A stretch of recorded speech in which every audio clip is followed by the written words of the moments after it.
Hi all, welcome back to my channel homely vlogs and recipes. ಇವತ್ತು ನಾನು ನನ್ನ Monday busy morning ರೊಟೀನ share ಮಾಡ್ತಾ ಇದ್ದೀನಿ. ಜೊತೆಗೆ ಒಂದು ರೆಸಿಪಿ ಕೂಡ ಶೇರ್ ಮಾಡ್ತಾ ಇದ್ದೀನಿ. ನಿಮಗೆಲ್ರಿಗೂ ಇಷ್ಟ ಆಗ್ಬೋದು. ವಿಡಿಯೋ ಲಾಸ್ಟ್ ಗಂಟ ನೋಡಿ ಸಪೋರ್ಟ್ ಮಾಡಿ. ಮತ್ತು ಎಲ್ರಿಗೂ ಹ್ಯಾಪಿ ವುಮೆನ್ಸ್ ಡೇ ಅಂತ ವಿಶ್ ಮಾಡೋಕ್ಕೆ ಇಷ್ಟಪಡ್ತೀನಿ. ನಾನು ಆಲ್ರೆಡಿ ವಿಶ್ ಮಾಡಿದ್ದೆ, ಲಾಂಗ್ ವಿಡಿಯೋ ಯಾವುದೋ ಹಾಕಿರಲಿಲ್ಲ, ಅದಕ್ಕಾಗಿ ಇವತ್ತು ಕೂಡ ವಿಶ್ ಮಾಡ್ತಾ ಇದ್ದೀನಿ. ಮತ್ತು ವುಮೆನ್ಸ್ ಡೇ ಅಂದರೆ ನಾವು ಬರೀ ಒಂದಿನ ಸೆಲೆಬ್ರೇಟ್ ಮಾಡಿ ಬಿಡುವಂಥದ್ದಲ್ಲ.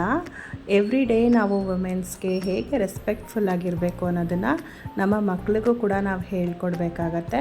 ನಮ್ಮ ಸುತ್ತಮುತ್ತಲಿನ ಇರೋರಿಗೂ ಕೂಡ ನಾವು ಹೇಳ್ಕೊಡ್ಬೇಕಾಗತ್ತೆ. ಮತ್ತು ನಮ್ಮ ಮನೆಯಲ್ಲಿ ಚಿಕ್ಕ ಚಿಕ್ಕ ಹೆಣ್ಮಕ್ಳು ಇರ್ತಾರಲ್ವ, ಸ್ಕೂಲ್ಗೆ ಹೋಗೋರು, ಕಾಲೇಜ್ಗೆ ಹೋಗೋರು, ಅವ್ರಿಗೆಲ್ಲ ನಾವು ಹೇಳ್ಕೊಡ್ಬೇಕಾಗತ್ತೆ. ಗುಡ್ ಟಚ್ ಯಾವುದು, ಬ್ಯಾಡ್ ಟಚ್ ಯಾವುದು ಅಂತ ಸೆಲ್ಫ್ ಡಿಫೆನ್ಸ್ನ ಹೇಳ್ಕೊಡ್ಬೇಕಾಗತ್ತೆ. ಅವ್ರು ಹೇಗೆ ಪ್ರೊಟೆಕ್ಟ್ ಮಾಡ್ಕೊಳ್ಳೋದು ಅನ್ನೋದನ್ನು ನಾವು ಹೇಳಿಕೊಟ್ರೆ ಅದು ತುಂಬ ಯೂಸ್ಫುಲ್ ಆಗುತ್ತೆ. ಅವರು ಪ್ರೊಟೆಕ್ಟ್ ಮಾಡ್ಕೋತಾರೆ. ಅವ್ರಿಗೆ ಗೊತ್ತಾಗುತ್ತೆ ಯಾವುದು ಗುಡ್ ಟಚ್, ಯಾವುದು ಬ್ಯಾಡ್ ಟಚ್ ಅಂತ. ಆವಾಗ ಅವರು ಅಲ್ಲಿ ಎಚ್ಚೆತ್ಕೊಳ್ತಾರೆ ಅಂತ ಹೇಳೋಕ್ಕೆ ಇಷ್ಟಪಡ್ತೀನಿ. ಇನ್ನು ಮಕ್ಕಳನ್ನೆಲ್ಲ ಸ್ಕೂಲಿಗೆ ಕಳಿಸಿ ಅವ್ರಿಗೆ ಬ್ರೇಕ್ಫಾಸ್ಟ್ ಎಲ್ಲ ಪ್ರಿಪೇರ್ ಮಾಡಿ ಲಂಚ್ ಬ್ಯಾಗೆಲ್ಲ ಪ್ಯಾಕ್ ಮಾಡಿ ಕಳಿಸಿದ್ದಾಯಿತು.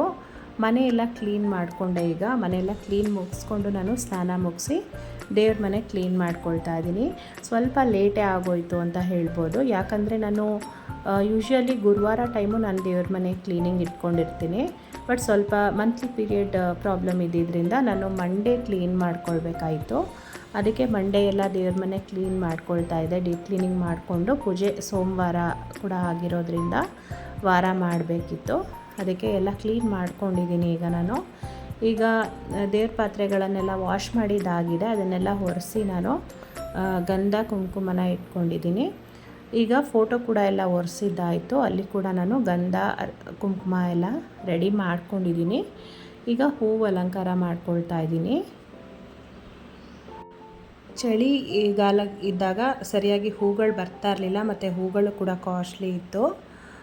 ಈಗ ಸಮ್ಮರ್ ಆಗಿರೋದ್ರಿಂದ ಹೂಗಳು ತುಂಬ ಚೆನ್ನಾಗಿ ಸಿಗ್ತವೆ ದೇವ್ರಿಗೆ. ಮತ್ತು ಮಲ್ಲಿಗೆ ಹೂವು ಕೂಡ ಸೀಸನ್ ಆಗಿರೋದ್ರಿಂದ ಮಲ್ಲಿಗೆ ಹೂವು ಕೂಡ ಸಿಗತ್ತೆ. ನಾವು ಆದಷ್ಟು ದೇವ್ರಿಗೆ ಫ್ರೆಶ್ ಆಗಿರುವಂಥ ಹೂವನ್ನು ಉಪಯೋಗಿಸ್ಕೊಳ್ಬೇಕಾಗತ್ತೆ. ಮತ್ತು ನಾವು ಅಟ್ಲೀಸ್ಟ್ ವಾರ ಮಾಡುವಾಗಾದರೂ ನಾವು ಒಂದು ಸ್ವಲ್ಪ ಹೂಗಳನ್ನು ಇಟ್ಟು ದೇವ್ರಿಗೆ ಪೂಜೆ ಮಾಡಿಕೊಂಡ್ರೆ ಒಳ್ಳೆಯದು. ಮತ್ತು ನಾವು ನೆಕ್ಸ್ಟ್ ಡೇ ಪೂಜೆ ಮಾಡುವಾಗ ಒಣಗಿರೋ ಹೂವನ್ನೆಲ್ಲ ಕ್ಲೀನ್ ಮಾಡಿಕೊಂಡು ನಾವು ದೀಪ ಹಚ್ಚಬೇಕಾಗತ್ತೆ. ಯಾಕಂದರೆ ಒಣಗಿರೋ ಹೂವು ದೇವ್ರಿಗೆ ಭಾರ ಅಂತ ಹೇಳ್ತಾರೆ. ಅದಕ್ಕೋಸ್ಕರ ನಾವು ಅದನ್ನೆಲ್ಲ ಕ್ಲೀನ್ ಮಾಡಿಕೊಂಡು ನಂತರ ದೀಪ ಹಚ್ಚೋದು ಒಳ್ಳೆಯದು. ಮತ್ತು ಇಲ್ಲಿ ನಾವು ದೀಪ ಹಚ್ಚೋವಾಗ ಡೈರೆಕ್ಟಾಗಿ ಮ್ಯಾಚ್ ಸ್ಟಿಕ್ಕಿಂದ ದೀಪನ ಹಚ್ಚಬಾರ್ದು. ಧೂಪದ ಕಡ್ಡಿಗಳಿಂದ ನಾವು ದೀಪನ ಹಚ್ಚಬೇಕಾಗತ್ತೆ.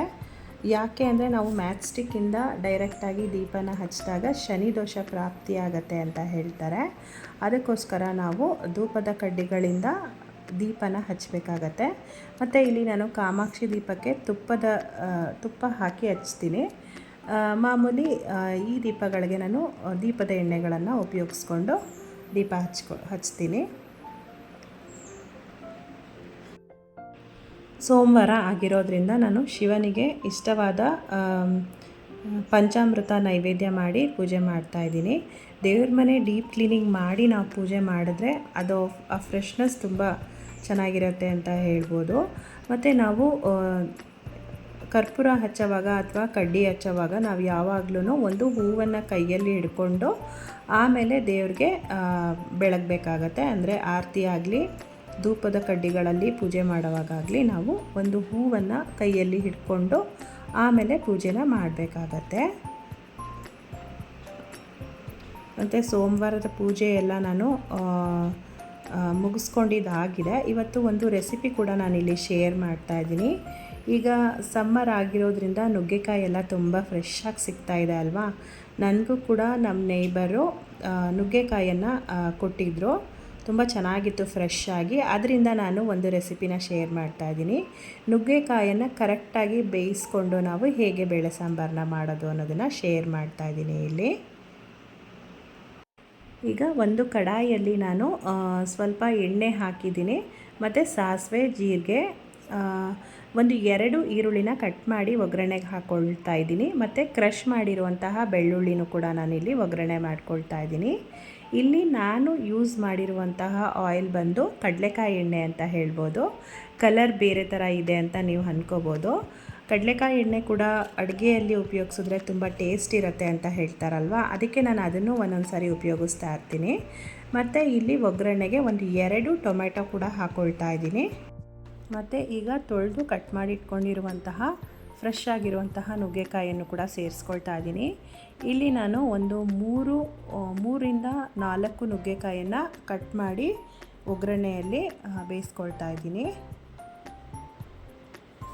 ಒಗ್ಗರಣೆಯಲ್ಲಿ ಎಲ್ಲ ಚೆನ್ನಾಗಿ ಬೇಯಿಸ್ಕೊಂಡಾದಮೇಲೆ ನೀವು ಇಲ್ಲಿ ಸಾಂಬಾರು ಪುಡಿನ ಆ್ಯಡ್ ಮಾಡ್ಕೊಳ್ಬೇಕಾಗತ್ತೆ. ಅಂದರೆ ಬೇಳೆ ಸಾಂಬಾರು ಪೌಡರ್ನೇ ನೀವು ಯೂಸ್ ಮಾಡ್ಕೊಳ್ಬೋದು. ಒಂದು ಚಿಟಿಕೆ ಅರಿಶಿಣದ ಪುಡಿ ಕೂಡ ಹಾಕಿದ್ದೀನಿ ಇಲ್ಲಿ ನಾನು. ಸಾಂಬಾರು ಪುಡಿ ನಿಮ್ಮ ಖಾರಕ್ಕೆ ತಕ್ಕ ಹಾಗೆ ನೀವು ಒಂದು 2ರಿಂದ 3 ಟೇಬಲ್ ಸ್ಪೂನಷ್ಟು ಹಾಕ್ಕೊಳ್ಬೇಕಾಗತ್ತೆ. ಬೇಕಿದ್ದರೆ ಒಂದು ಸ್ವಲ್ಪ ಅಚ್ಕಾರದ ಪುಡಿ ಕೂಡ ನೀವು ಇಲ್ಲಿ ಆ್ಯಡ್ ಮಾಡ್ಕೊಳ್ಬೋದು. ಈಗ ನಾನು ಆಲ್ರೆಡಿ ಬೇಯಿಸಿಟ್ಕೊಂಡಿರುವಂತಹ ತೊಗರಿ ಬೇಳೆ ಕೂಡ ಸೇರಿಸ್ಕೊಳ್ತಾ ಇದ್ದೀನಿ. ಮತ್ತು ಸ್ವಲ್ಪ ನೀರನ್ನು ಕೂಡ ಸೇರಿಸ್ಕೊಂಡು ಚೆನ್ನಾಗಿ ಮಿಕ್ಸ್ ಮಾಡ್ಕೊಳ್ಬೇಕಾಗತ್ತೆ. ಸ್ವಲ್ಪ ನೀರನ್ನು ಹಾಕ್ಕೊಂಡು ನಾವು ಸಾಂಬಾರನ್ನ ಹೆಚ್ಚಿಸ್ಕೊಳ್ಬೇಕಾಗತ್ತೆ. ಅಂದರೆ ನಿಮಗೆ ಬೇಳೆ ಸಾಂಬಾರು ತುಂಬ ಗಟ್ಟಿಯಾಗಿದ್ದರೆ ಚೆನ್ನಾಗಿರೋದಿಲ್ಲ. ಸ್ವಲ್ಪ ತೆಳುವಾಗೇ ಇರಬೇಕಾಗತ್ತೆ ಸಾಂಬಾರು. ಯಾಕಂದರೆ ನೀವು ಬಿಸಿ ಮಾಡ್ತಾ ಗಟ್ಟಿಯಾಗಿ ಹೋಗ್ಬಿಡತ್ತೆ, ಆವಾಗ ಚೆನ್ನಾಗಿರೋದಿಲ್ಲ. ತೆಳುವಾಗಿ ಮಾಡಿದಷ್ಟು ನಿಮಗೆ ಸಾಂಬಾರು ತುಂಬ ಚೆನ್ನಾಗಿರುತ್ತೆ ಅಂತ ಹೇಳ್ಬೋದು. ಮತ್ತು ಇಲ್ಲಿ ನೆನೆಸಿ ಇಟ್ಕೊಂಡಿರುವಂತಹ ಹುಣಸೆ ಹಣ್ಣಿನ ರಸನ ಆ್ಯಡ್ ಮಾಡ್ಕೊಳ್ತಾ ಇದ್ದೀನಿ. ಮತ್ತು ರುಚಿಗೆ ತಕ್ಕಷ್ಟು ಉಪ್ಪನ್ನು ಕೂಡ ನೀವು ಆ್ಯಡ್ ಮಾಡ್ಕೊಳ್ಬೇಕಾಗತ್ತೆ. ನೀವು ಹುಣಸೆ ಹಣ್ಣಿನ ರಸ ಹಾಕೋದ್ರಿಂದ ಸಾಂಬಾರು ತುಂಬ ಟೇಸ್ಟಿಯಾಗಿರುತ್ತೆ ಅಂತ ಹೇಳ್ಬೋದು. ನಾನಿಲ್ಲಿ ಕಲ್ಲುಪ್ಪನ್ನು ಹಾಕ್ಕೊಳ್ತಾ ಇದ್ದೀನಿ ರುಚಿಗೆ. ಮತ್ತು ಫ್ರೆಶ್ ಆಗಿ ತುರಿದಿರುವಂತಹ ಕಾಯಿ ತುರಿನ ಕೂಡ ಆ್ಯಡ್ ಮಾಡ್ಕೊಳ್ತಾ ಇದ್ದೀನಿ. ಈಗ ಚೆನ್ನಾಗಿ ಕುದಿಸ್ಕೊಂಡ್ರೆ ನಿಮಗೆ ನುಗ್ಗೆಕಾಯಿ ಕರೆಕ್ಟಾಗಿ ಬೆಂದಿರುತ್ತೆ. ಟೇಸ್ಟಿ ಮತ್ತು ಈಸಿಯಾದ ಸಾಂಬಾರು ರೆಡಿಯಾಗಿ ಹೋಗುತ್ತೆ. ವಿಡಿಯೋ ಇಷ್ಟ ಆದರೆ ಲೈಕ್ ಮಾಡಿ, ಶೇರ್ ಮಾಡಿ, ಕಮೆಂಟ್ ಮಾಡಿ. ಇನ್ನೂ ಸಬ್ಸ್ಕ್ರೈಬ್ ಆಗಿಲ್ಲ ಅಂದರೆ ಪ್ಲೀಸ್ ಸಬ್ಸ್ಕ್ರೈಬ್ ಮಾಡ್ಕೊಂಡು ನೋಡಿ. Thank you for watching.